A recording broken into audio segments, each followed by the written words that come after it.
สวัสดีครับวันนี้ก็วันที่3 มีนาคมปี69นะครับวันนี้ก็บ่ายๆนะครับเนาะบ่ายแก่ๆของวัน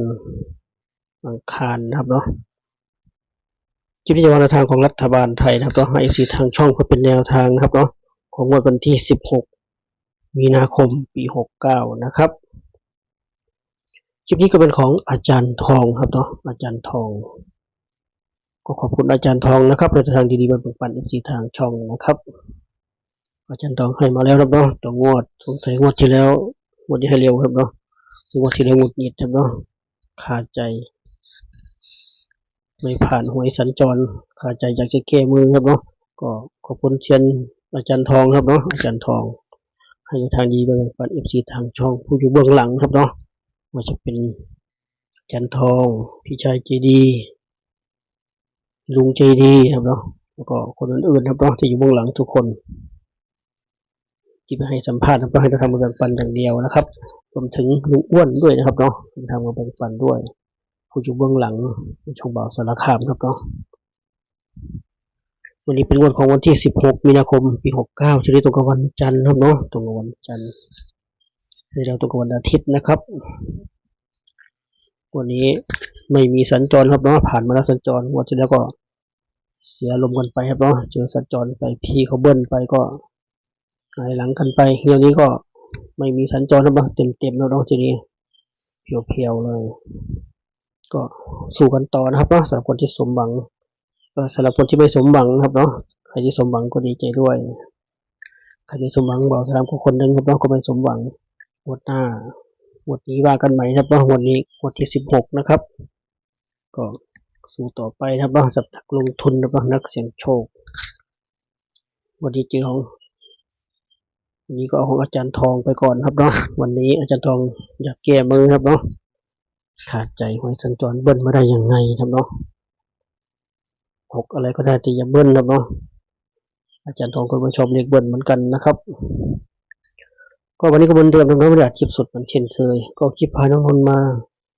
บรรยายออกกำลังกายครับเนาะที่ปมพจุลนะครับใกล้ๆบ้านครับเนาะขับรถแป๊บเดียวปั่นจักรยานออกกำลังกายสูดอากาศบริสุทธิ์ตอนเย็นๆนะครับเนาะแดดลมตกสูดอากาศบริสุทธิ์ครับเนาะ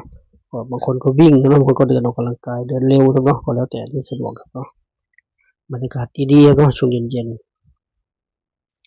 ริมเจ้าพระยาครับเนาะแถวนี้ใครอยู่แถวนี้ก็แนะนำครับเนาะแถวนี้เขารู้ดีนะเนาะแถวนี้รู้ดีว่าซ้ำชอบไปนะครับเนาะขับรถไปง่ายเนาะที่จอดรถก็สะดวกสบายครับเนาะไม่ต้องกลัวว่ามีที่จอดรถนะครับเนาะที่จอดรถสะดวกสบายประมาณนี้ครับเนาะถือว่ามาเที่ยวก็เดินทางไปด้วยตัวเหมือนเดิมนะครับทุกครั้งทุกคลิปจะได้ไม่เบื่อครับเนาะดูธรรมชาติเข้ากันไปจะได้ไม่เบื่อนะครับอยู่ด้วยกันไปให้ครบเวลาครับเนาะทำตามกฎเขานิดหนึ่งคนอื่นก็ดูผลของงวดที่ผ่านมาของอาจารย์ทองก่อนครับเนาะอาจารย์ทองมางวดที่แล้วบนล่างเด่น9รอง1ครับเนาะเด่น9รอง1จับหวยก็91 94 95 98ครับเนาะเน้นที่91 94เลยก็หลักหนึ่งก็1 4 15 16 18นะครับหลักหนึ่งเน้นไปที่14กับ18ครับเนาะก็ไม่เข้าครับเนาะรัฐบาลไทย2ตัวล่างเขาออก06นะครับอาจจะต้องให้ไป16แทนครับเนาะไม่มี06วางหลักถูกต้องมากครับเนาะวางหลักถูกต้องมากเลย6อยู่หลักหน่วยเป๊ะนะแต่ว่าตัวหน้าครับเนาะมันไม่ใช่0ครับเนาะ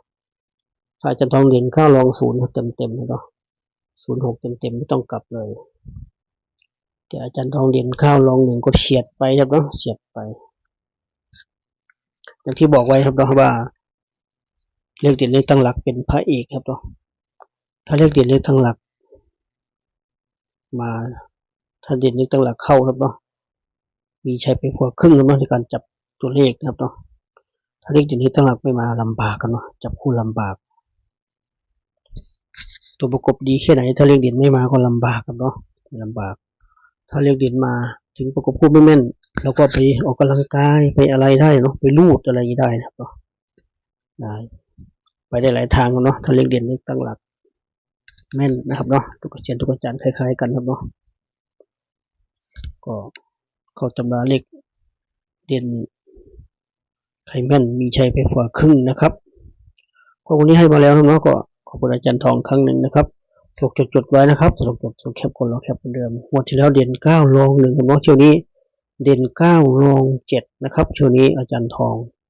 เด่น9รอง7บนล่างครับเนาะจับคู่ให้ถ้า9มาก็91 93 94 95นะครับถ้า7มาก็71 73 74 75ทวนครั้งนะครับอาจารย์ทองวันนี้บนล่างเด่น9รอง7นะครับจับคู่ให้ก็91 93 94 95 71 73 74 75นะครับ8คู่8คู่นี้เน้นไปที่ถ้า9มาก็91 93นะครับเนาะ91กับ93ถ้า7มาก็คือ71กับ73นะครับ2คู่ครับเนาะหลักละ2คู่อาจารย์ทองเน้นให้นะป้อนเน้นให้เลย91 93แกเสียดายเนาะสัญจรเมื่อกี้ไม่น่าเป็นอย่างนั้นเลยแกบอกก็แนวทางก็มีเข้ามีหลุดทุกคนครับเนาะไม่ว่าอาจารย์ไหนเสียนไหนวันนี้แก้ตัวใหม่นะครับให้เป็นแนวทางมันเช่นเคยเนาะอาจารย์ทองย้ำมาก็ชุด3ตัวมี3ชุดครับเนาะชุดของอาจารย์ทองชุด2ตัวชุดเน้นบอกไว้แล้วครับเนาะคือ91 93 71 73นะครับตัวเน้น4คู่เนาะขีดเส้นใต้ให้แดงๆนะครับก็ชุด3ตัวมี3ชุดก็มี793 193 673นะครับเนาะ3ชุดนะครับไม่มีตัวเน้นนั่นเนาะเหมือนกันหมดเลยเก็บไว้ในขีดเส้นใต้ให้แล้วเนาะ3ชุดนี้ถือว่าเด่นกันทั้งหมดนะครับเนาะเด่นทั้งหมดเลย793 193 673นะครับชุด3ตัวครบถ้วนแล้วสำหรับทางของอาจารย์ทองครับงวดวันที่16มีนาคมปี69ครับเนาะแบบเดียวเดือนมีนาแล้วเนาะเดือนนี้เดือน3ครับเนาะเดือน3เดือน4ครับเนาะหน้าร้อนเขาเต็มที่เนาะเต็มพิกัดเลยอัดเต็มเลยหน้าร้อนช่วงนี้ร้อนจริงๆอย่างน้อย36องศาครับเนาะตอนนี้ที่อัดคลิปอยู่36องศาไม่ใช่เดือนเล่นครับเนาะ36ไม่ธรรมดาครับเนาะ36นี่ร้อนมากนะครับเนาะตากแดดแสบผิวเลยนะครับเนาะต้องระมัดระวังครับเนาะมีคนสูงอายุก็ต้องระวังครับเนาะประเด็นมาอย่างนี้ประมาณนี้ครับเนาะก็ถ่ายคลิปก็เหมือนเดิมนะสำหรับคนที่ยังไม่ถูกหวยรวยเงินครับเนาะบางคนก็ถูกหวยมาตั้งแต่ปีที่แล้วเนาะตั้งแต่ปี68ข้ามมาปี69ก็ยังไม่ถูกวันนี้ค่อยปลดล็อกให้ได้นะครับเนาะปลดล็อกให้ได้ค่อยถูกหวยรวยเงินนะครับเนาะถูกซื้อจากอาจารย์ไหนแล้วแต่ไม่ว่าจะเป็นอาจารย์ทองลุงอ้วนหรือว่าใครก็แล้วแต่นะครับเนาะขอให้ถูกเป็นพอครับเนาะขอให้ถูกเป็นพอปลดล็อกให้ได้ครับเนาะฝากไว้คลิปนี้เจอกันคลิปหน้าครับเนาะคลิปนี้ก็สวัสดีครับ